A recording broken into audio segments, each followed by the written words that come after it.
Have you ever locked yourself out of somewhere? I have on many occasions, more than I would like to admit. And it's actually not that uncommon of a thing. Like, even a couple years ago, I think it was 2019, in Edinburgh, Scotland, a locksmith managed to lock himself out. So, not that uncommon to lock yourself out of somewhere, but have you ever locked yourself in somewhere? I have. About a few years back, I managed to trap myself in an RV. How, you may ask? I'm not even really sure myself. So, a few years back, my aunt came to visit, and she was at my grandparents' house. They're up in Weaverville, so my mom drove me and her up to go see them. And it was fine, it's just hanging out with family, having fun. Most of the trip was good, but not all of it. So one day we were coming back from the store, and my aunt asked me to take her son's car seat and put it in the RV because they were staying in the RV at the time. And I was like, okay, sure. So everyone else went in the house, and then I went in the RV. I took the car seat, went into the RV, set it down on a seat, and then went to leave.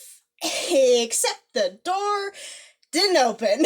And I thought, oh, maybe this is like a push door and I'm pulling or something like that. Like, there's the doors like that. But that wasn't the case. It didn't open. So I was like, okay, I need to find another way out. But there was no other way that I could see to get out of the RV. So I was like, oh, great. I have trapped myself in an RV.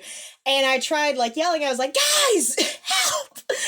And nobody heard me because everyone was inside and I was outside in this RV. So after about like 10, 15 minutes of trying to get out, I eventually gave up. And there was the step right in front of the door. I was sitting on the step and there was a clock like right above it. So I was just looking at the clock, just resigned to my fate that I've trapped myself with, watching the time go by as I'm just stuck in an RV with nothing to do and nowhere to go. And eventually my mom showed up and was like, what are you doing? Why are you in the RV? And I'm like, I've locked myself in. And she was like, how did you lock yourself in an RV? And I'm like, I don't know, help. And she tried to open the door, but she couldn't because it locks from the inside out. So she couldn't get it. And eventually my granddad had to come and help and go get the keys and unlock it. So, if you can take away anything from this story, be more careful around locks and stuff, because you never know when you'll lock yourself into or out of something, have to wait a long time, and just basically doing nothing. Yeah, and you think I'd be claustrophobic or something from this, but not really. Like, I'm fine. I'm in an enclosed space right now, but if there's one thing that happened, it's I don't go in RVs, especially not if I'm alone, and especially not if they're my grandparents.